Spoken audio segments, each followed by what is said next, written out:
Baik, selamat siang Ibu dan teman-teman semuanya. Kami di sini dari kelompok 6 akan membawakan materi tentang pengambilan keputusan manajerial berbasis data dan risiko. Sebelum kita masuk ke materinya, izinkan kami untuk memperkenalkan diri terlebih dahulu. Sebelumnya, perkenalkan nama saya Putu Galang Dharmajaya dengan NIM akhir 1248.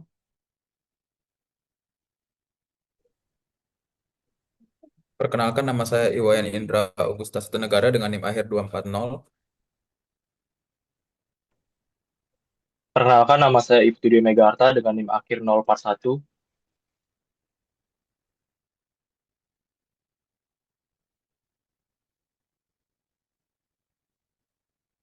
Perkenalkan, nama saya Gisa Kaniska Gotami Kancana dengan NIM 25075312550.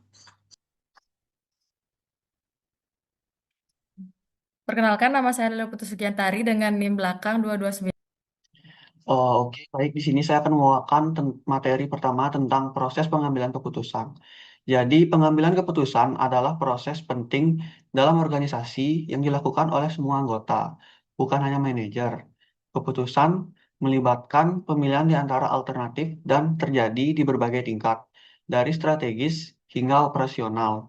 Namun, secara umum, pengambilan keputusan merupakan proses bertahap yang juga berlaku dalam kehidupan sehari-hari. Adapun langkah-langkah dalam mengambil keputusan. Yang pertama yaitu identifikasi masalah. Setiap keputusan berawal dari masalah, yaitu perbedaan antara kondisi saat ini dan yang diinginkan. Manajer perlu mampu mengidentifikasi masalah dengan tepat. Selain itu, penting juga untuk membedakan antara masalah utama dan gejalanya. Karena keputusan yang tepat bergantung pada pemahaman masalah yang sebenarnya. Lalu yang langkah kedua yaitu mengidentifikasi kriteria keputusan. Setelah mengesalah diidentifikasi, manajer perlu menentukan kriteria yang menjadi dasar dalam mengambil keputusan. Kriteria ini berfungsi sebagai pedoman untuk memilih solusi terbaik. Lalu langkah yang ketiga,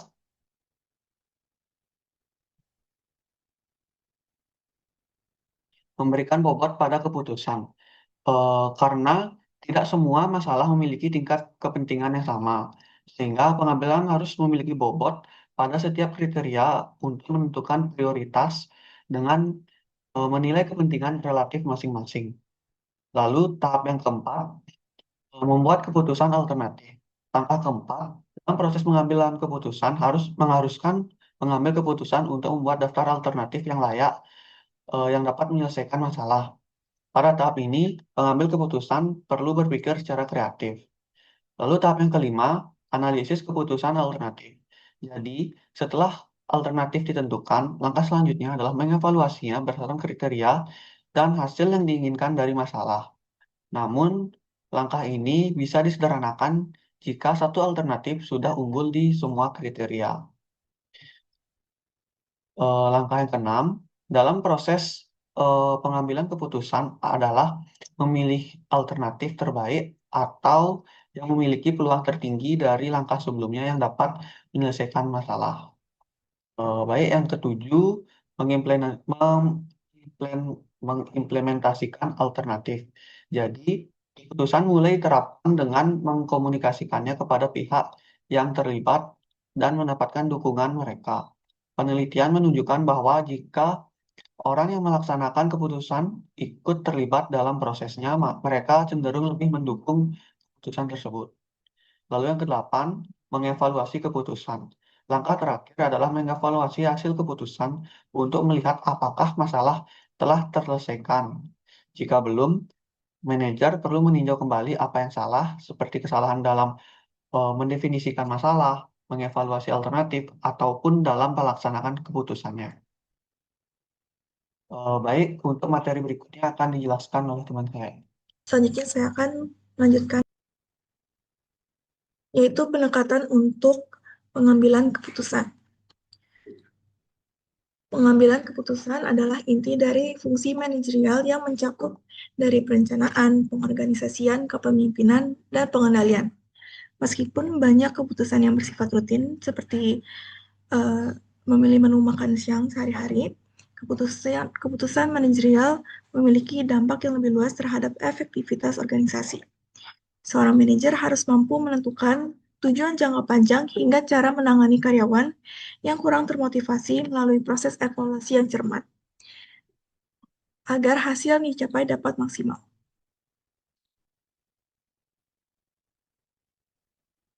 Selanjutnya ada 5 perspektif bagaimana seorang manajer mengambil keputusan. Yang pertama ada pendekatan rasionalitas atau rationality. Manajer diasumsikan menggunakan pengambilan keputusan rasional untuk membuat pilihan yang logis dan konsisten, guna memaksimalkan nilai organisasi. Dalam pendekatan ini, seorang pengambil keputusan harusnya sepenuhnya objektif dan logis. Masalah yang dihadapi harus memiliki tujuan yang jelas, serta semua alternatif dan konsekuensi harus diketahui sebelumnya agar manajer dapat memilih solusi terbaik yang paling mungkin mencapai tujuan tersebut. Yang kedua ada rasionalitas terikat atau bounded rationality. Dalam realitanya, seorang manajer seringkali tidak mampu menganalisis semua informasi untuk semua alternatif. Inilah yang disebut dengan rasionalitas terikat, di mana manajer tetap berusaha bertindak rasional namun dibatasi oleh kemampuan mereka yang memproses informasi.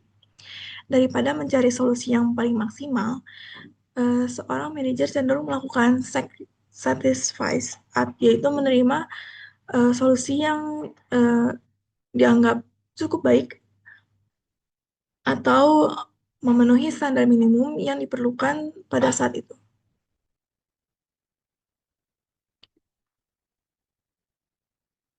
Yang ketiga ada intuisi. Adalah proses membuat keputusan berdasarkan akumulasi pengalaman, perasaan, dan penilaian yang telah terbentuk selama bertahun-tahun. Intuisi tidak selalu irasional, namun seringkali merupakan hasil dari pengenalan pola di alam bawah sadar. Seorang manajer yang berpengalaman pasti menggunakan firasat mereka untuk melengkapi analisis, terutama ketika menghadapi situasi yang serupa dengan masalah yang pernah ia selesaikan di masa lalu.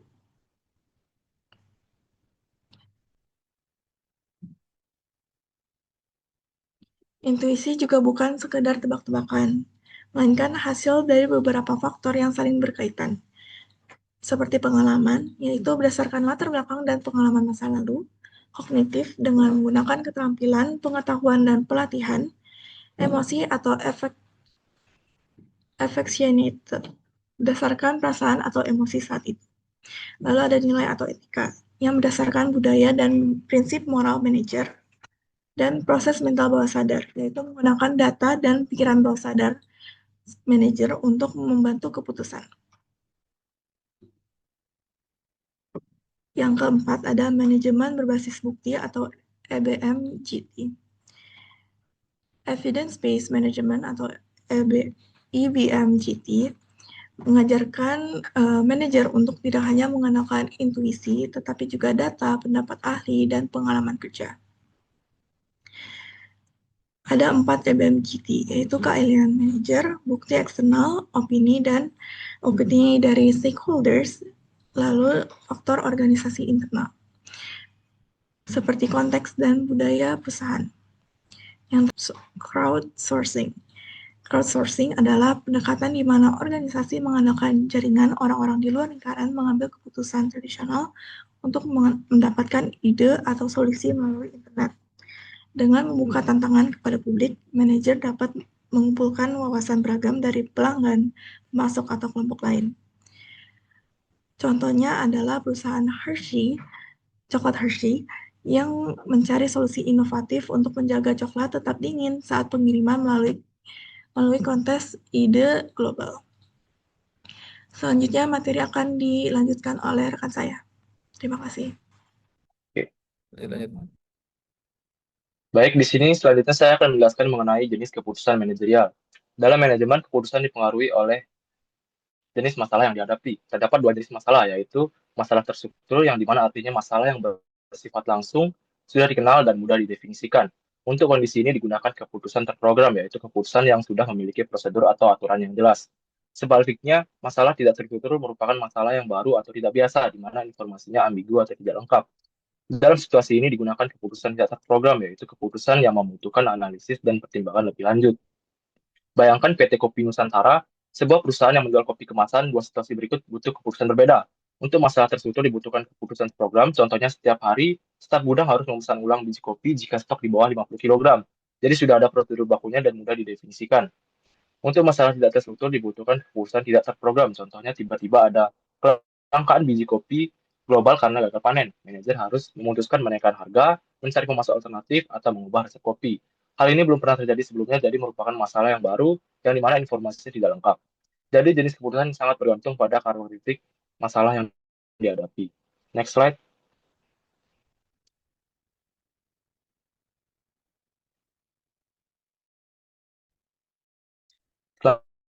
Selanjutnya, kita dapat melihat perbedaan antara keputusan digunakan untuk masalah yang terstruktur, sedangkan tidak program untuk masalah yang tidak terstruktur. Dari tingkat manajer, keputusan terprogram umumnya diambil pada tingkat bawah, sedangkan tidak terprogram pada tingkat yang lebih tinggi. Dari frekuensi, keputusan terprogram bersifat berulang dan rutin, sementara tidak terprogram terjadi pada kondisi yang baru atau tidak biasa. Dari sisi informasi, keputusan terprogram didukung informasi yang jelas dan mudah tersedia, sedangkan tidak terprogram menghadapi kondisi yang lebih ambigu atau tidak lengkap. Terakhir dari pendekatan, keputusan terprogram menggunakan prosedur, aturan, kebijakan, sedangkan tidak terprogram membutuhkan penilaian dan kreativitas. Perbedaan ini menunjukkan bahwa semakin kompleks masalah, semakin besar kebutuhan analisis dalam pengambilan keputusan. Next slide.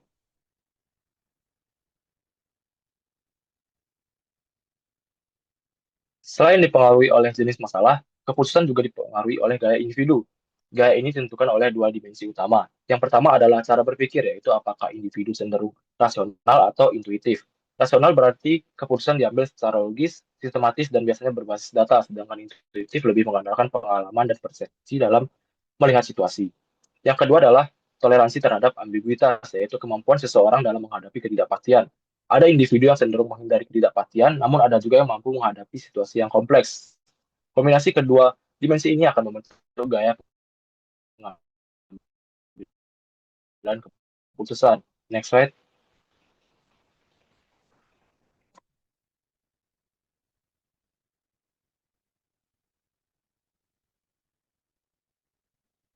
Yang terlihat di sebelah kiri. Secara horizontal, menunjukkan perbedaan antara cara berpikir rasional dan intuitif, sedangkan secara vertikal menunjukkan tingkat toleransi terhadap ambiguitas dari rendah ke tinggi. Dari kombinasi tersebut, terdapat 4 gaya pengambilan keputusan. Yang pertama direktif, yaitu rasional dengan ambiguitas rendah, cenderung cepat dan efisien. Yang kedua yaitu analitik, rasional dengan ambiguitas tinggi, lebih banyak melakukan analisis. Yang ketiga yaitu konseptual, yaitu intuitif dengan ambiguitas tinggi, cenderung kreatif dan berorientasi jangka panjang. Yang keempat yaitu behavioral atau behavioral, yaitu intuitif dengan ambiguitas rendah, lebih menekankan pada hubungan dan kerjasama. Jadi gaya pengambilan keputusan itu tidak cuma dipengaruhi oleh situasi, tetapi juga cara individu dalam berpikir dan menghadapi ketidakpastian. Sekian penjelasan dari saya, materi selanjutnya akan dijelaskan oleh rekan saya. Jadi di sini saya akan menjelaskan materi mengenai bias dan kesalahan dalam pengambilan keputusan atau decision making biases and error. Ketika para manajer membuat keputusan, mereka mungkin menggunakan jalan pintas atau heuristik untuk menyederhanakan atau mempercepat proses pengambilan keputusan mereka. Heuristik dapat bermanfaat karena membantu memahami informasi yang kompleks, tidak pasti, dan juga ambigu. Meskipun manajer mungkin menggunakan heuristik, bukan berarti jalan pintas tersebut selalu dapat diandalkan. Mengapa?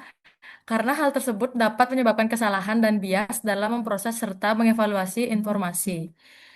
Nah, di sini saya akan mengidentifikasikan 12 kesalahan keputusan umum pada manajer dan bias yang mungkin mereka miliki yang telah saya dapatkan dari buku Robbins.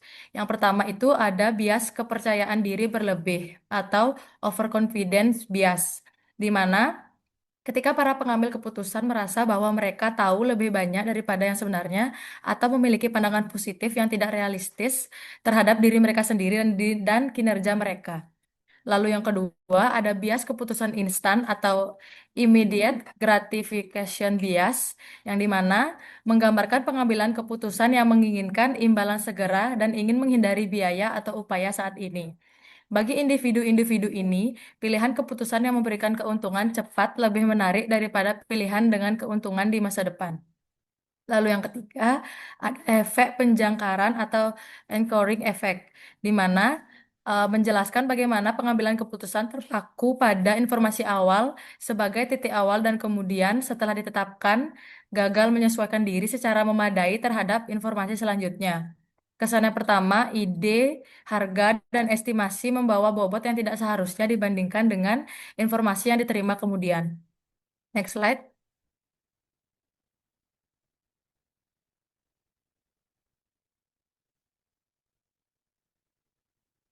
Lalu yang keempat ada bias persepsi selektif atau selective perception bias, di mana terjadi ketika pengambil keputusan secara selektif mengatur dan menafsirkan peristiwa berdasarkan persepsi mereka yang bias. Hal ini mempengaruhi informasi yang mereka perhatikan, masalah yang mereka identifikasi, dan alternatif yang mereka kembangkan. Lalu yang kelima ada bias konfirmasi atau confirmation bias, di mana pengambil keputusan yang mencari informasi yang menguatkan pilihan masa lalu mereka dan mengabaikan informasi yang bertentangan dengan penilaian masa lalu. Orang-orang ini cenderung menerima begitu saja informasi yang mengonfirmasi pandangan awal mereka dan bersikap kritis serta skeptis terhadap informasi yang menantang pandangan tersebut. Lalu yang keenam, ada bias pembingkaian atau framing bias, di mana terjadi ketika pengambil keputusan memilih dan menonjolkan aspek-aspek tertentu dari suatu situasi sambil mengecualikan aspek lainnya. Dengan menarik perhatian pada aspek spesifik dan menonjolkannya, sambil meremehkan atau menghilangkan aspek lain, serta mereka mendistorsi apa yang mereka lihat dan menciptakan titik acuan yang salah. Next slide.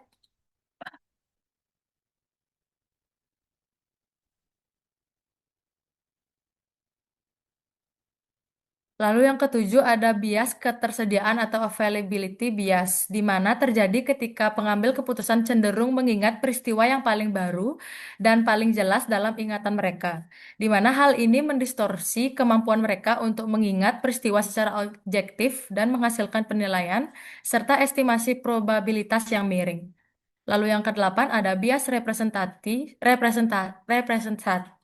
atau representation bias, di mana ketika pengambil keputusan menilai kemungkinan suatu peristiwa berdasarkan seberapa mirip peristiwa tersebut dengan peristiwa lain atau sekumpulan peristiwa. Manajer yang menunjukkan bias ini sering menarik analogi dan melihat situasi yang identik, padahal sebenarnya tidak demikian. Lalu yang kesembilan ada bias keacakan atau randomness bias, di mana menggambarkan tindakan pengambil keputusan yang mencoba menciptakan makna dari peristiwa acak. Mereka melakukan ini karena sebagian besar pengambil keputusan kesulitan menghadapi faktor kebetulan, meskipun peristiwa acak terjadi pada siapa saja dan tidak ada yang bisa dilakukan untuk memprediksinya. Lalu, next slide.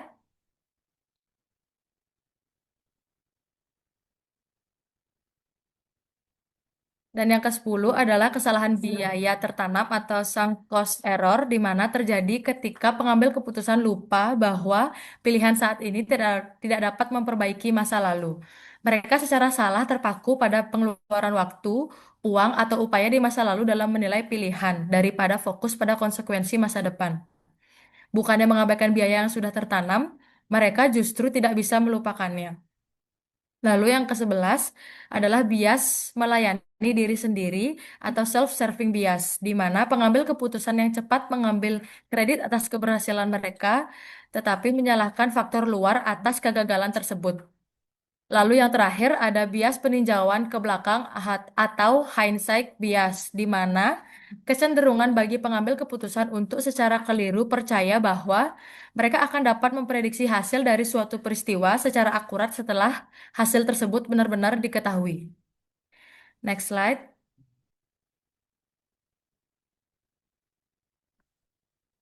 Jadi, adapun cara manajemen dalam menghindari bias tersebut, yaitu yang pertama, kesadaran diri. Langkah utama adalah mengenali kesadaran bias dan secara sadar menghindarinya.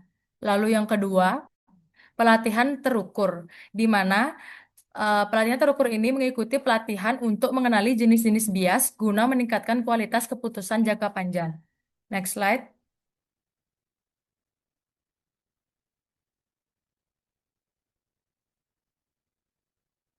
Lalu yang ketiga ada evaluasi heuristik, di mana evaluasi heuristik ini adalah menganalisis cara berpikir atau yang sering digunakan dalam menilai dan apakah cara tersebut masih relevan untuk digunakan atau justru menyesatkan. Lalu yang terakhir ada umpan balik eksternal di mana meminta bantuan rekan terpercaya untuk mengidentifikasi kelemahan gaya pengambilan keputusan yang mungkin tidak disadari sendiri dan manajemen yang baik akan menghasilkan informasi yang akurat serta kinerja organisasi yang baik. Sekian materi yang dapat saya sampaikan. Selanjutnya akan dijelaskan oleh rekan saya. Oke, terima kasih atas kesempatannya. Kali ini saya akan menjelaskan bagaimana cara atau pendekatan yang terakhir untuk mengimprove dari decision making itu sendiri. Sebenarnya ini merupakan wrap atau kompilasi dan kesimpulan dari seluruh materi yang disampaikan. Saya akan pertama melakukan bridging masuk ke kompetensi manajemen yang baik. Yang saya masukkan ada tiga. Yang pertama yaitu kompetensi dalam mengambil keputusan yang baik dan tepat waktu. Yang kedua, kompetensi dalam mengatur waktu dan menyelesaikan tugas-tugas sesuai dengan rencana. Yang ketiga, kompetensi dalam mengelola dan menyelesaikan konflik secara efektif. Namun, kompetensi saja tidak cukup. Ada beberapa tantangan yang dihadapi oleh manajemen terkhusus top management. Next slide.